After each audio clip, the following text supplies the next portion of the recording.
we decided to do the coding and deficiency analysis queues today, the message center, along with setting up your proxy inbox, and then talking about sending out like deficiency and suspension letters and how you'll choose to do that, which I think is probably fax or mail, if I'm not mistaken, but Starlina will get into that.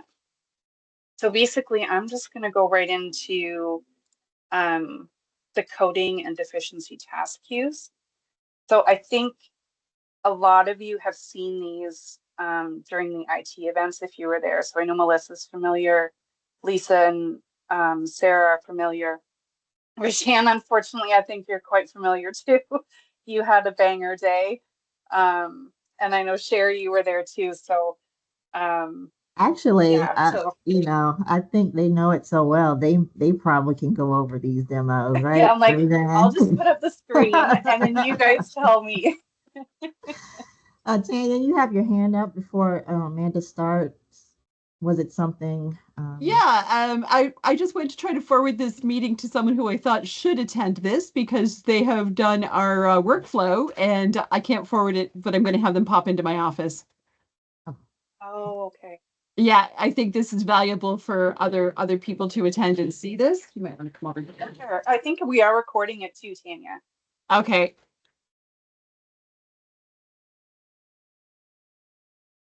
Okay, so I had this stuff open this morning. So maybe I'll just do, so just a little refresh. This is probably going to be like the holy grail of what you're doing when you go live, because first thing that I found absolutely daunting and confusing was the fact that you have to navigate to so many different places to do everything that you do. So I'm just kind of trying to itemize it so that you know, because I forgot constantly, oh, where do I do that? So this, you can use this as a reference. These are the applications, like the names of the applications, and then what they do and what they look like. So when you go in and set up your app bar, these are all the ones that you're going to want to add to your app bar so that you can just click on them and have them handy. And so I And believe if it I is can this one add to that, here.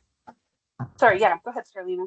and if I can add, when it comes to the ROI portion for the request management, Access HIM is the only application that you cannot put on your app bar. You will always have to log in and go into your support folder. Yeah, So if you're looking for Access HIM to place on your app bar, it's not available. yeah. Yeah, and I'm not going to lie, it's daunting, but you do get used to it, I promise. So that said, okay, so maybe I'm not in it anymore. So if you were starting your day, you would log into your app bar. And then this is the one that you want to go into for your coding and analysis queues. So I'm actually going to look for my real app bar. And you can configure this to like move around and float. You can make the icons small or big. So if you're like me and that's way too tiny, you can make it bigger. So go into task queue.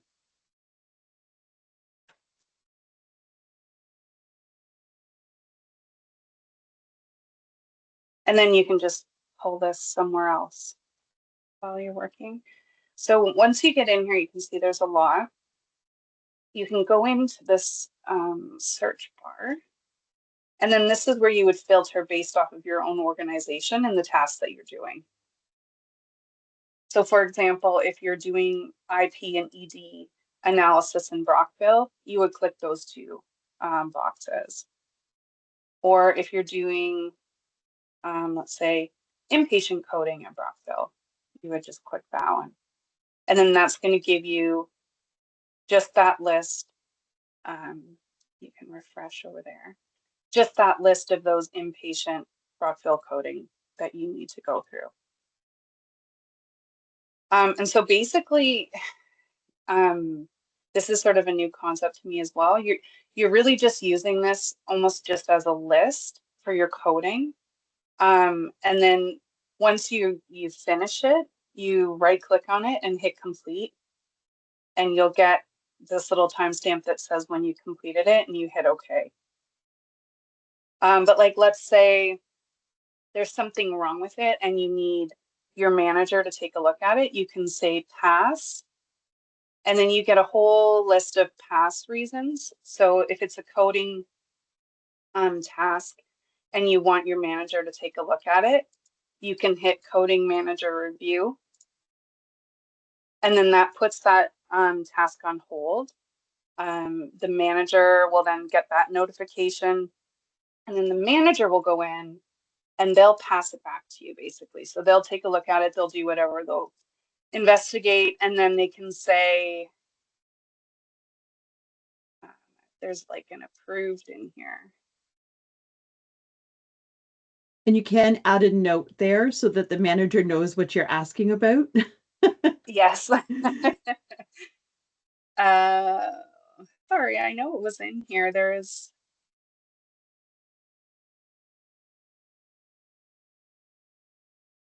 Okay, well, Which let's reason are pretend. you looking for? So I was just, when I was playing with this yesterday, I put it in coding manager review, and then there was one that said like manager reviewed, and then it was like back in the queue kind of thing. But It's probably at the end if you keep scrolling down at the bottom. oh, there we go. Oh, okay, so that was the analysis one, but it says review complete, manager review complete. There we go. So then it would change the status to review complete. The manager did it, and then at this point it would be back in the queue, and then that person could carry on with the coding. And yeah, this is the notes field, so you could put in notes and say, you know, please look at this. And then that note will be added to that queue or task. And then you can see that there's a note attached just at the end there. And just if you notice these age indicators, these are set in the system so that if anything's been sitting for too long, you'll get these colors popping up, telling you like it's been in here a long time. Go ahead, start. I want to expand on the notes part. Sure. Your notes part, you have an encounter note and a task note. So you guys know the difference between the two, correct? Rajan, what's the difference between the two? I'm not wrong. The money. Encounter goes off to show on the patient's chart. And task is just for this task. You only view it here. Yes. So keep in mind when using your notes, good job, Rajan. See, this go live is going to be better than you expected.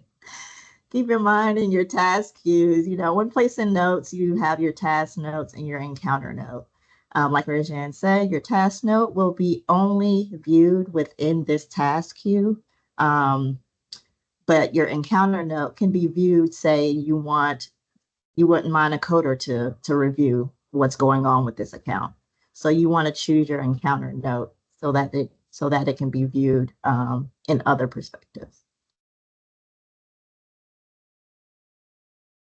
Thank you. Say that Yes, again, then- Starlina. So your encounter note, say an analyst placed a note on the account saying, waiting for a provider to sign off on such and such. So when a coder pulls up their queue, they'll be able to see that note. That's your encounter note. It can be viewed in different tasks and different HIM applications. But if you do task note, it will be pertaining to only that task queue. So that other. And that, because in training, I remember being told he was always, I can't remember what his name was, but he was saying like we should always use encounter notes, not so much task notes. Mm-hmm. Oh. I have that wrote down somewhere. Mm-hmm. Yeah, encounter note could be viewed throughout all of your HIM applications. Task note will only be in that task queue, but it's there for you to utilize, and that's what it's there for. So if it's a note just for you within that queue, you can use it there. So the way I look at it And other is, Jody, transcripts. if we need to inform all HIM, whoever goes to access it, then we use the encounter. Task is basically just, if it's analysis, it stays in analysis only. And if it's coding, then it will stay just in coding queues. And I think that whoever was training us in that session, they had a different view of things, I found, in terms of, they were more, I think they knew the application well, but they didn't know anything about specific to our site or regions or how we do things. So that was a little bit of the disconnect there, but yeah. Yeah, I agree. We're doing Cerner training right now, and we go in and a lot of it is very American and a lot of it is not. Yeah. So there's still a translation after for sure. I'm still confused with the release of information piece and the whole invoicing. I feel like I don't have answers on whether we need to do that piece or we don't need to do that piece. And maybe it's going to be specific to sites. But again, we don't really have anything to do with that, but it's part of the work. It seems like part of the workflow that I don't know whether we cannot do or not. You wouldn't, I don't think you have to, because it's definitely not connected to the finance system. Right. So yeah. So I we think, can yeah, go there's over I think we don't definitely have to. we can go over ROI in our next session. I think it's worth to review. The option is there for, say, auditing maybe, or maybe, keeping track of. It's totally up to you guys on how you use it or if you use it, but we'll explore all of that in that session so we can have more detail. We were considering just so people understand, because we have to tell finance what to charge for an invoice anyway. So we were going to print that off and use that as our communication piece. Yeah, it can be used, That's what I was thinking too. however you guys, want to use it as, but that functionality and that option is there. And I want to make sure that we go through it in detail and, I'll you wait all, for based that on to your ask the question. organization, you can go from there. That would be helpful. So we have started the training sessions already with staff. So I know we have done ROI and I have a whole list of questions here. So if, we are going through those exercises, through those sessions, and we are finding, of course, we are encouraging that part of asking questions so that, one person can think of everything, especially when you're not doing it yourself. So I think it would be nice that if we had that time frame set that, hey, if you've gone through it, then let's all bring all the questions into a session, like for ROI, for analysis, and for coding that we have found from our training session, so that we can, get a better understanding and get the answers. Yeah, absolutely. Yeah, I thanks. think our schedule, if I'm not mistaken. Yeah, so the next topic that we have on the 1st of October is ROI. Using report request and creating new requesters. So does that time frame work? Like, you've already gone through the ROI training then, it sounds like? Okay. So bring those questions to this one. And then I think the next one is lockbox. I forget what the very last one is, but then it'll just kind of be open. Whatever it is that you guys want to explore, we'll just go there and we can do whatever. Yeah. Okay. Sorry, Amanda. Oh, that's okay. Keeping it free flowing. Okay, so yeah, so let's say it went to the manager, it came back. So we're just going to say, okay, great, this is complete now, I've coded it. And I should note too, so if you actually have this patient, you do have to code them. So you can go to PowerChart right from here. And I'm actually wondering, from the analysis one, when you open up the analysis, so like if I do, trying to see, if I double click on this,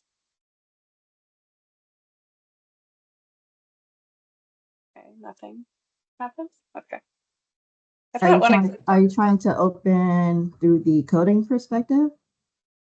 'Cause well, maybe you that's the clicked on the problem. coding is- one. Yeah. Yeah, analysis don't- opens, right? So that's kind of the nice thing about analysis is when you click on it, you can come in here to manage the deficiencies. And so part of it is coming in, and this brings you right to that chart. So you can hit into Power Chart. And then have they explained this assigned relationship in your training yet at all? They did, okay.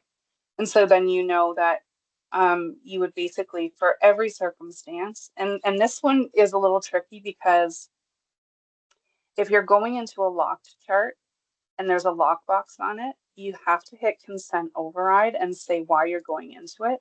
Now, this should not happen in an active case. So this would only happen if you were coding something. Oh, actually, it could happen because they would be discharged when you're doing the coding sometimes, right? So if this is locked, you need to make sure that you do the consent override or you won't get in the chart. But most other times, you're just assigning your relationship, saying who you are, what you're doing, and then you're going in. And that's all we're doing here. Go ahead, Tanya. Just go back. I wanted to go back one step to the coding queue. Yeah. So Oh, coding queue. Yep. all that is literally a list. If I click on that, it will not take me into the ED chart for that patient, correct? Chart up there, Will. But a power chart. Sorry, I didn't know that's what you were asking. I thought you Yeah. meant the other list. Yeah. Yeah. Yeah, So we if put I'm that in the- there, then you click on power chart and it'll take me into that what I patient. need.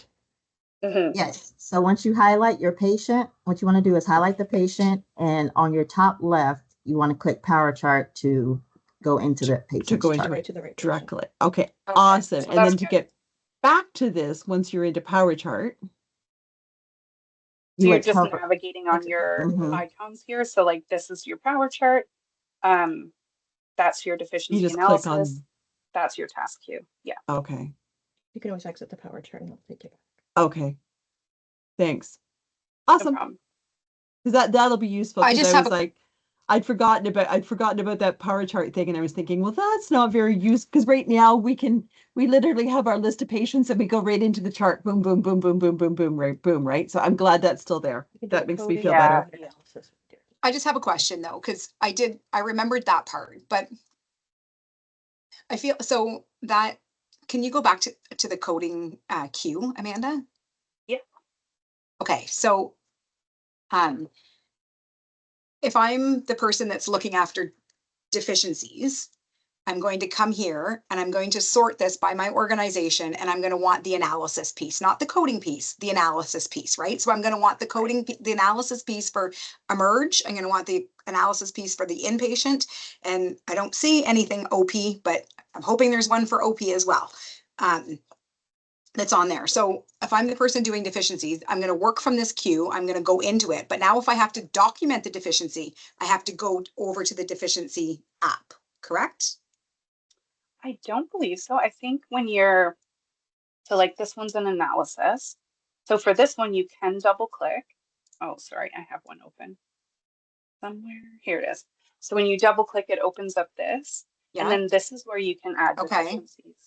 Okay. So you would just click add. Okay. So then I can, all right. So this looks vaguely familiar. Okay. So yes. Okay. So if Yeah. I double click into the analysis, I can go in. You Can I can go go into, into sorry. it.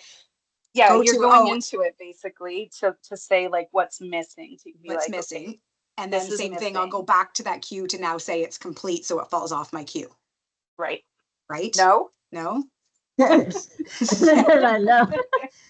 So, Sounded okay. right to me. Well, yes, actually, you are right. However, when you're as a production analyst, when you're in your perspective and when you're done and you're complete, you should be able to complete it from here and then go to the next patient So I within. don't have to go the- back to the queue to say complete then. It should, when I save it as the deficiency as complete, it should, that should automatically, is that what you're saying? Yeah, Sorry, let's Sarita. try it, Amanda. So let's. I Yeah, so like, let's say you're saying that the history and physical is missing. Oh, this is for the doctor. Okay, the vascular consultation is missing for that physician. Okay.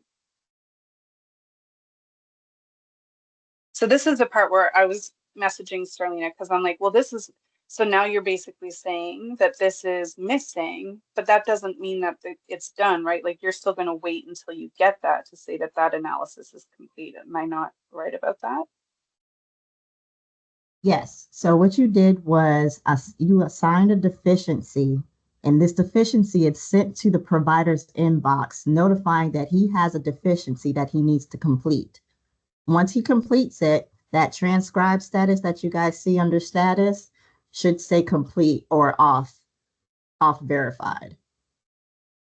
I think, yeah, there's complete there. So, Yep. So right now you have it in the transcribe status, and that's because you have placed a deficiency for him to sign.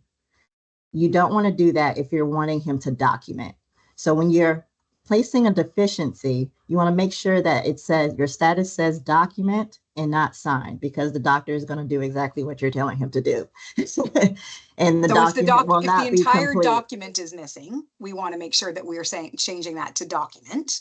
Because Correct. we need them to, that transcribed word seems like it's in a very peculiar spot. Yeah. So, Yeah. The verbiage is kind of confusing. the language is weird, yeah. Yeah. So it's saying, so we want to make sure that if the entire document is missing, we want to make sure it says document. So now that goes to the physician's queue. The physician then dictates their note, puts their note into Cerner, they do their piece. This automatically comes off, right? This will, like you said, it will go to complete. But I don't have to, as the analysis person, I don't have to come back to this to know that it's now complete. No. So once an analyst does their full workup and review of the record, they've assigned deficiencies, they've seen that some are complete, however, some are missing. Once you assign those deficiencies, there's not much else the analyst can Needs to do. do. Yeah, needs to do, unless you guys put in process a place of, going back and pulling reports, to do checks and balances. But as far as the analysis portion, the analyst has done their job assigning the deficiencies. It's all in the provider's hands, and they can continue and complete this particular account. okay. And you were going to show me how to do that right in here then too, Starlina? So it's grayed out in this application because you're in the task queue perspective. Oh, okay. Yeah, so you're in So the that we did coding. go. This is actually the coding workflow that you guys have for the task queues, and that's only to give you that list of accounts to proceed with your coding. However, with the analysis portion, the way that an analyst will access their work is through HIM, patient deficiency analysis. So when you go through that queue, through that way, you'll see right next to your task queue icon, there's a complete button. And once you hit that complete button, you're able to complete that task and then move on to the next patient. Yeah, there is another button too, now that Starlina says that. There's Tanya, you have a deficiency. question? Yeah, that one. Yes. So if there's deficiencies, will that patient show up in the coding queue? Yes. Good So question. even though there are deficiencies, they're going to show in the coding queue. Correct. And then we're going to mark it as we can't code it because there's a deficiency. Correct. So yeah. So and then for sorry. Project 100s, right? So at the end of the month, we're going to have to go through and code it. And then how do we mark those? What would be I'm just trying to work that through in my head. So they're you coded, but they're coded with a deficiency, right? The deficiency will still be there if you proceed with coding or not, Yeah. until it's complete. Like, So we if know you it'll put it- stay there because it hasn't been, Yeah. because it doesn't go to complete until the doctor deals with it. It's all But in the from coding doctor's hand. perspective, we have to say that we're coding this chart as incomplete. So I mean, I guess they sit there and they're the last ones that we code before deadline, right? That you hope that they're going to be complete at the time you touch it, but Mhm. Yeah, And, so like, the deficiency you can- stays even if you code it or not. It's up to the provider to complete. Say you reviewed the record, say he did complete the document that you're looking for, but it's under another document type or another, you know, then you would have to remove those deficiencies and do another review. But And you if can it's sort and by if that. but if the yeah, and if the document is still missing, it's going to remain missing. So when you're coding and you see that you have deficiencies in the record, you can place that account on hold in your coding queue. Placing it on hold will be to right click and click pass. Yeah, I just did that. Oh, yeah. Yeah. So as you can see, so you are able to say, Tanya, you're doing an audit, you want to see what's all waiting and missing. You can pull up that particular queue, sort by your reasons, and the reasons will state why it's holding. With these documents, I'm trying to look at the DCW to make sure once the provider has completed this document, what this reason will do is flip from coding wait for to coding receive. And can you Where do right you- click and go to your past reasons for me? Scroll down. Yep. So see those received reasons? So So the- once the analysis or once they've done the deficiency, it's going to flip automatically to coding received, whatever that deficiency is. Correct. So those are based off of when the provider signs and authenticates them. So it's going to work for you. So once Okay. that document is done, the queue will let you know. And then you can proceed with your review. Make sense? Kinda. Kind We'll have to figure that process out. We're actually working on workflows here. So that's kind of where some of our questions are coming from, is how the workflow is going to work within the department. So it's helpful. It gives us a little bit more to look for. So, and I think we're going to have to we'll have to figure out the Project 100 reconciliation piece too. Okay, thanks.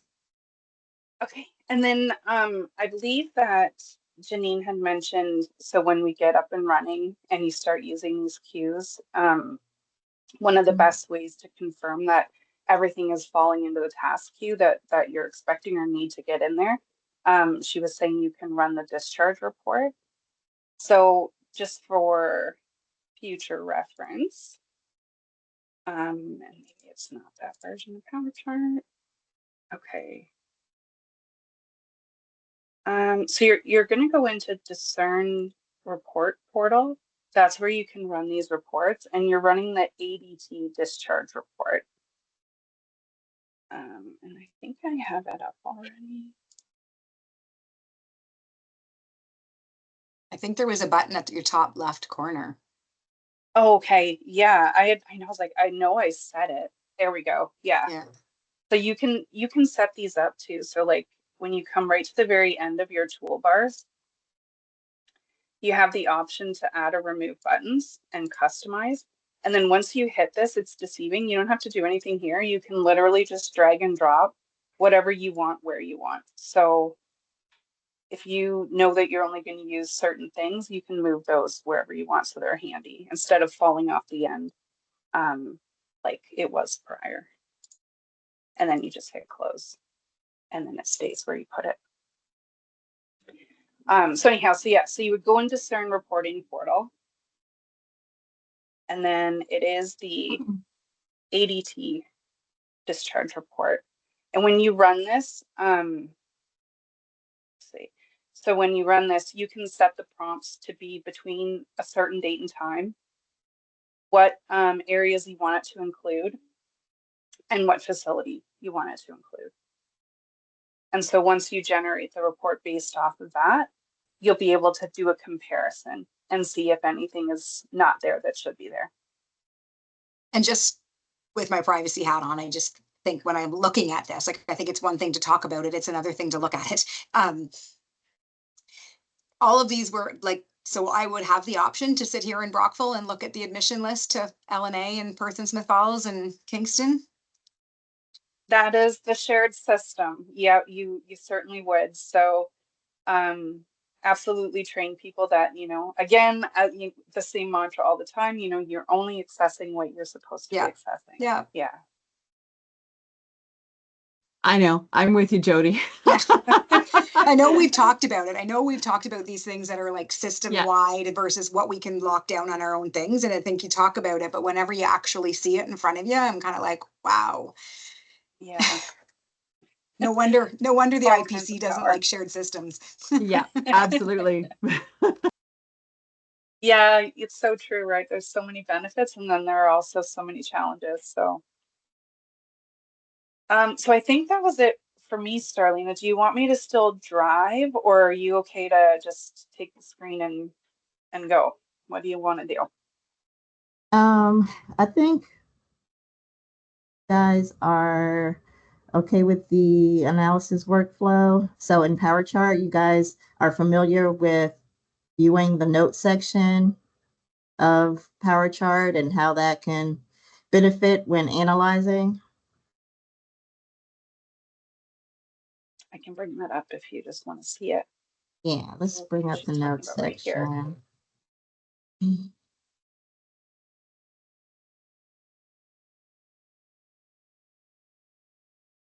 So this is just giving you the dates of when these records are in here, and when you double click, you can see what's in them. Yeah. You can rearrange them based on encounter. If you right click on the gray bar, you can do some additional filtering and parametering.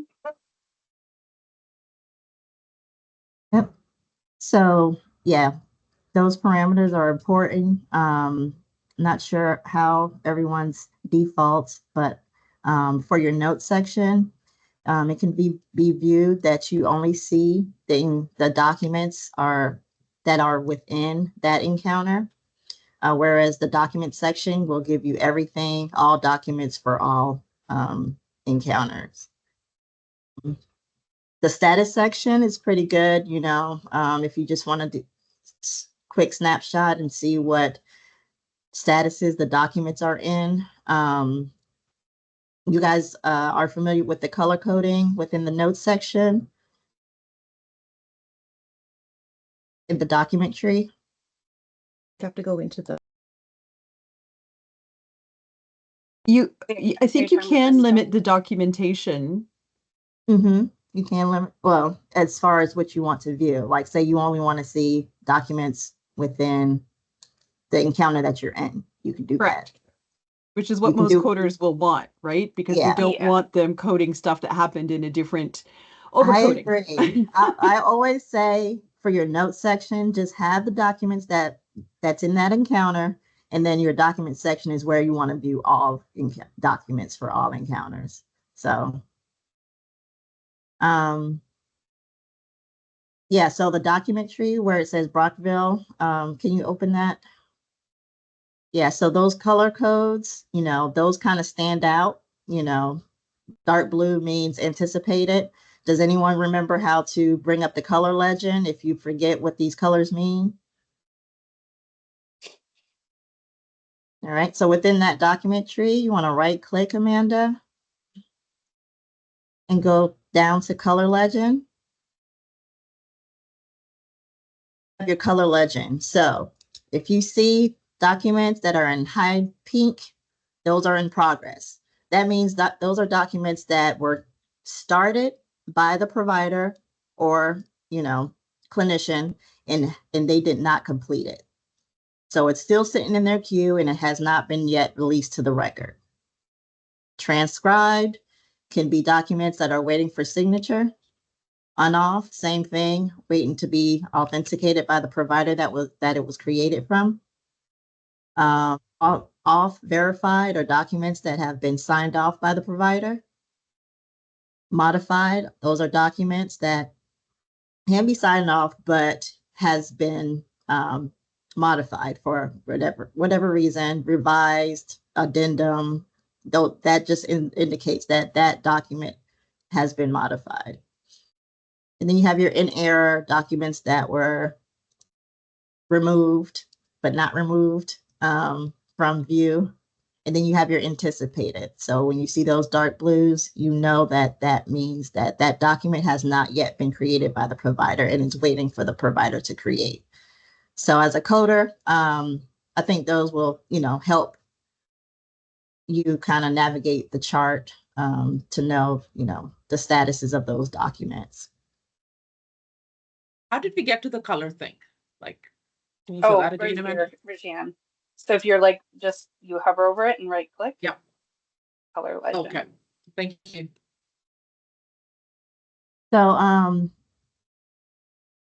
Amanda, can you double click on one of those documents?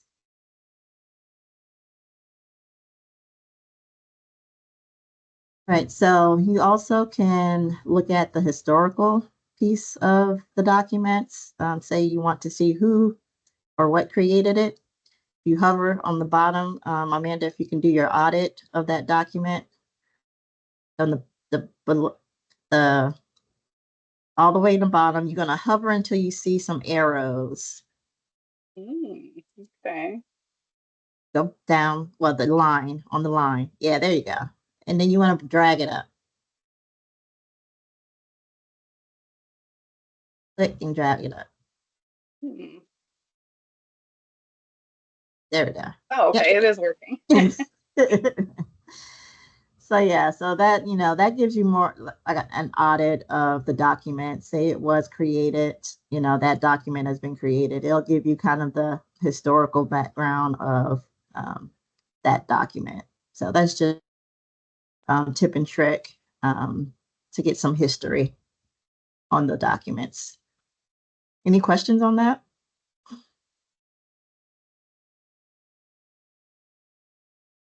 No, I think I learned something new today. Yeah, and then you have your document section. This can be useful for, an analyst. Say that we are missing a discharge summary. We don't see it right here in this view because we only have it in this encounter to view. So if you click on documentation,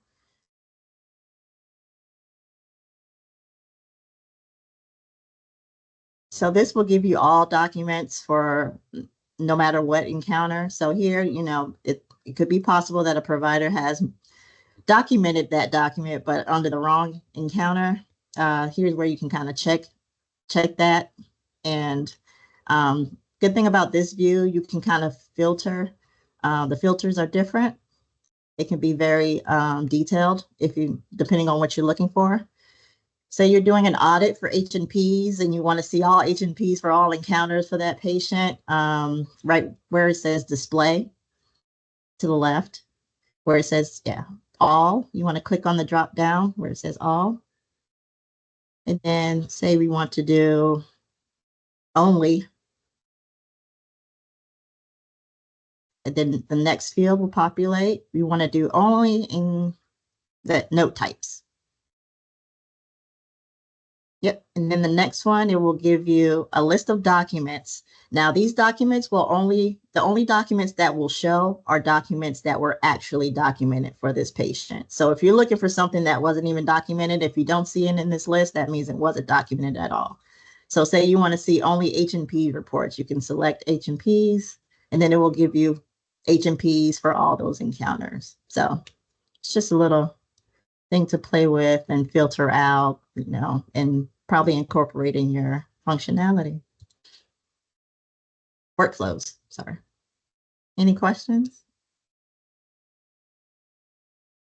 So if you click on the one that's there now, will it show on the right-hand side? Yep. Just the preliminary report, not the whole, or is that the whole report? Report, that's all he's done. He's only. Oh, okay, completed gotcha, it. He gotcha, hasn't gotcha. completed the whole Okay. thing, but yeah. Yeah. I was just thinking like if there was the note there and it's like patient was admitted on such and such a, September 9th and or saw patient on September 9th, that's how we would know if they've documented on the wrong visit. Yeah, well, it depends on what the provider has. It's only as good as what the provider has entered in, right? So yeah, you can, from there, you can determine that. And also in the, where you see the clinical headers, that's what they call the result dates. And then on the bottom, you'll see the encounter info. That's how you will know what document what encounter that particular document is in.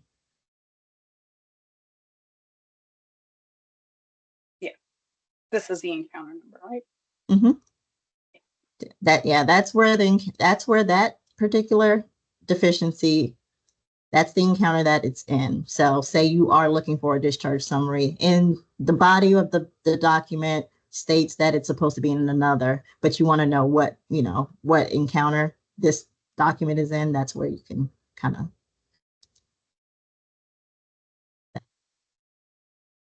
Any questions? All right. Message center.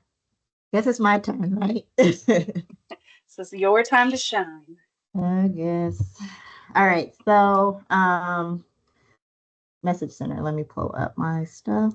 You're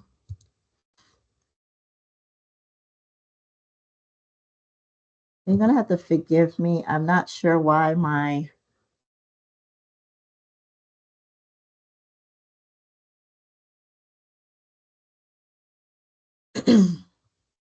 letters are so big. All right, so message center, right?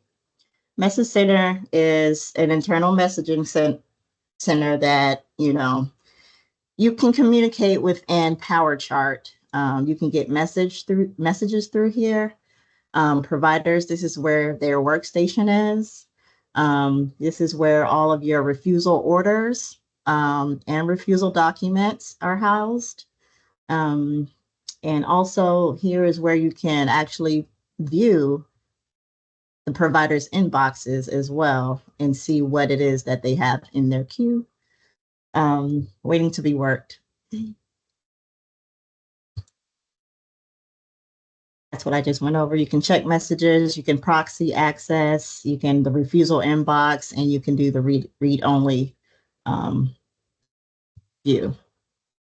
So for the provider view, this is what their providers would see in their queue. And here is kind of like their work items. So when we do our deficiencies and send off deficiencies to providers, here is where they would see those anticipated documents. And then we have saved documents. This is good to know as well, because these are the documents that they may have started on, but they did not complete. Sorry, Starlene, I had to mute myself I had to step away quickly, but I just want, when you came back onto here, that anticipated documents piece, that is for every time we put a deficiency on telling them they need to complete something, that's falling into that anticipated piece, correct? Correct. Okay. Yep. I just So want to be sure I didn't miss something. yeah, no problem. To give perspective, I have signed on as a provider, because I wear like multiple hats when it comes to access. So for example, this is the provider's view, and right now I have a few anticipated documents. So here is where they can see those anticipated documents waiting in their queue. So they would go in and create those documents. Can I ask another question that's kind of related to this and a deficiency piece? So right now for us, our emergency records are for the doctor's portion, doctors and nursing portion are paper, right? So our analysis of those every day looks like we get a stack of paper, we go through them and make sure there's a diagnosis and there's a doctor's signature on all of them. So that's our current process. In whatever the app is that they're going to do their emerge documentation in, whatever we call that, it's not PowerChart, but whatever we call it. Can a doctor like, can they miss signing off on a document? Like, will that be some, you know what I mean? I know we'll probably have to look at, well, obviously, we're gonna need to like eyeball them electronically through the queue.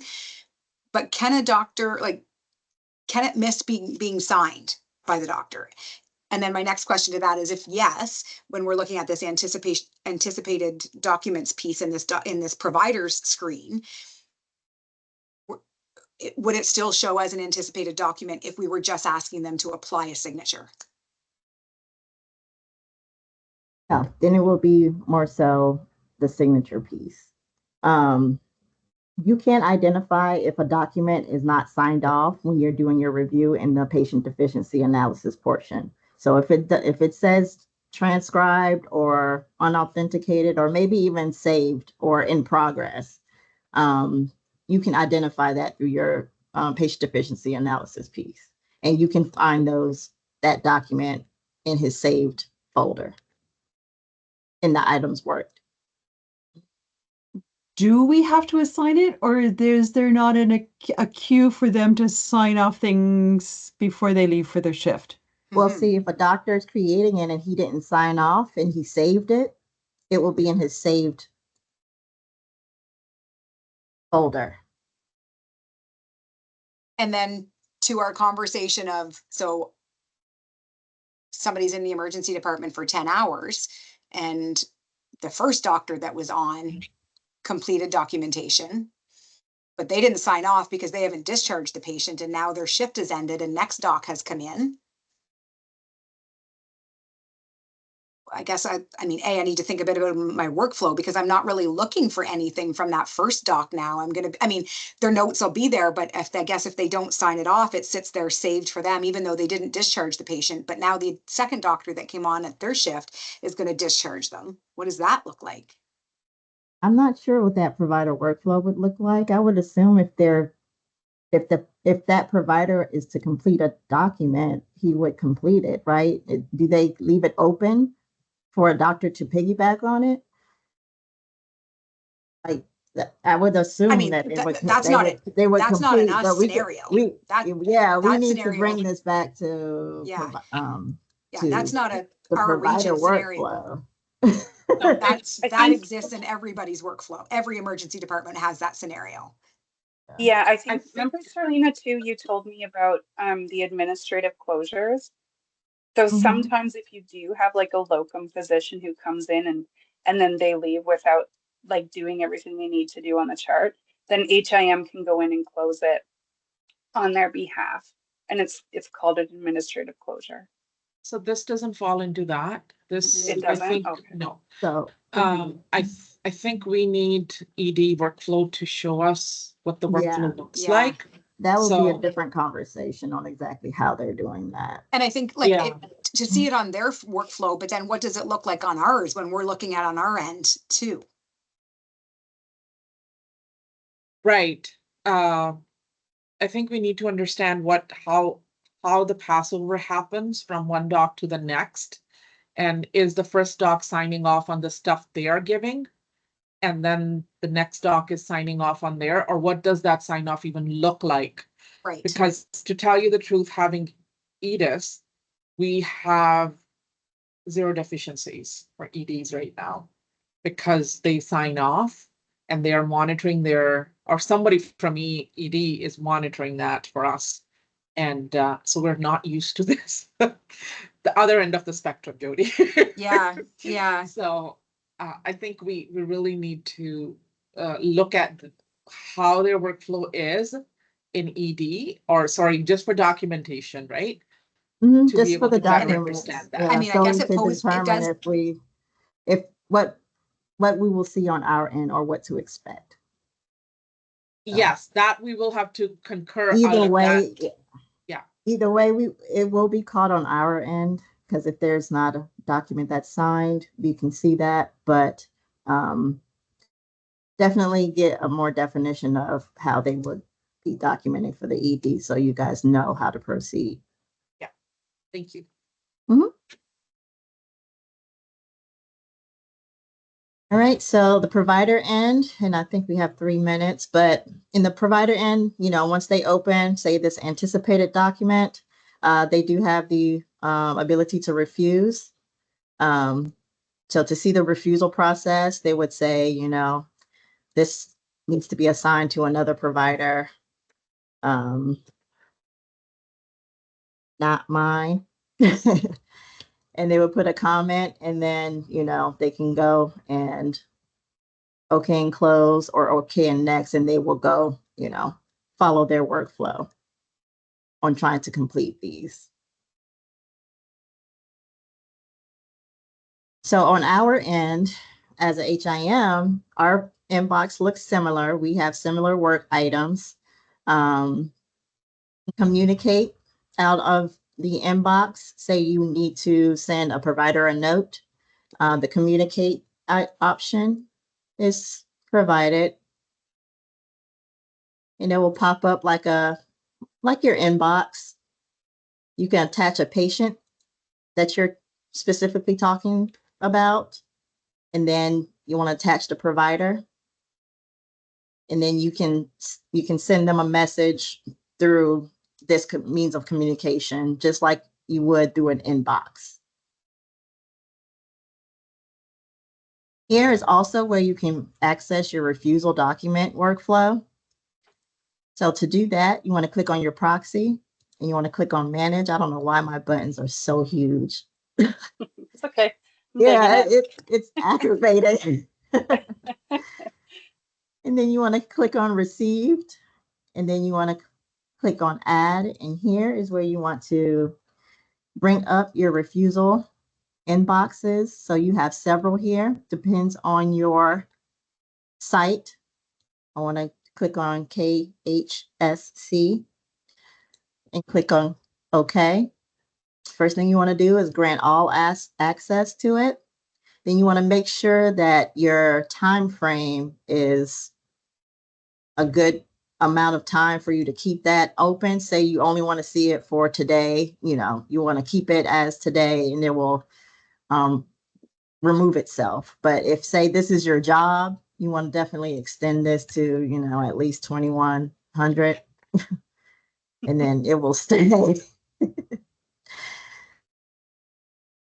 When you're done, you want to hit accept, and now you have your refusal inbox added to your proxy, and you want to click OK for it to lock in. Once you click OK, now you have access to your refusal. So I added some refused documents here so you guys have an idea of what that looks like. You have your comments to why the provider has refused it. Here in your inbox. So since these are documents, to remove these documents, or either forward these documents, you want to go back to your HIM patient deficiency analysis and pull up by patient and work those documents. There is where you can remove the deficiency or reassign it. And I have a document that tells you how to set up the proxy inbox. I can ask Samantha to attach it with the minutes so that you guys can get everybody to set up their boxes. So real quick, I want to go over your view only. So this view only will allow you to look into other providers' inboxes to see what they see. Say they call and say, yeah, I don't see, you know, the deficiency you're talking about. You're able to guide them through it. First, you want to show preview pane, and then you want to go to select read only. I'm going to ask if you want to proceed. Then you want to go into a provider's box. Go to Christopher Smith's.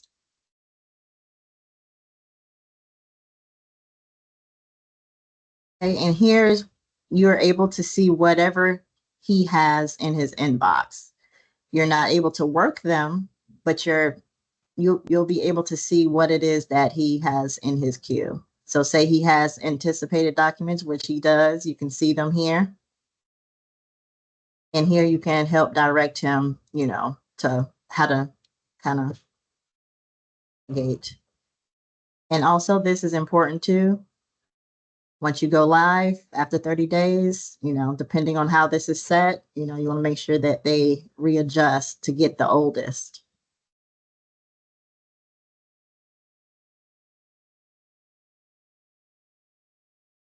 Tanya? Dumb question, but when we're doing this view only, that's tracked that we did that. That'll show up in some sort of auditing somewhere. I can definitely look into it to see where that would that audit piece will come from. Yep, that would be helpful. Just to make sure that it is there. Because viewing is considered use. Right. You definitely don't want to show everyone this piece either. So limit that access. Only necessity. All right.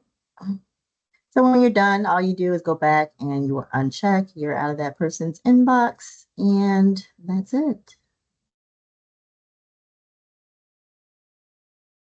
Any I was questions? just thinking, Mhm. sorry, I was just thinking for the other privacy officers like Jody, who's also on this, I'm really going to have to add to our training piece and the piece I meet with staff about making sure that they understand just because you have access does not mean you're authorized to use it. That's going to be major. And it's going to be a huge risk to the end user, and they need to understand that. Hey, just while you're on there, Jody, I thought I wrote myself a note on it. Yep, I hear you. Yeah. So this piece I wouldn't tell to the whole group. Just only, you guys, and you guys could definitely take that.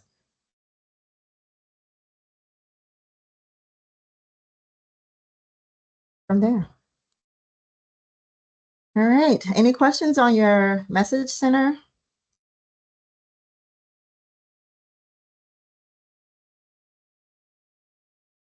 Sorry, I have to drop off. Okay. Another one? Well, yeah, we can Thank you. end it here. I had the letters also, but we can kind of do that in our next meeting. I think this was enough. I have to drop Thank too, you. so thank you. Yeah. Thanks, everybody. Yeah. You guys have a good one. Thank you. Thanks.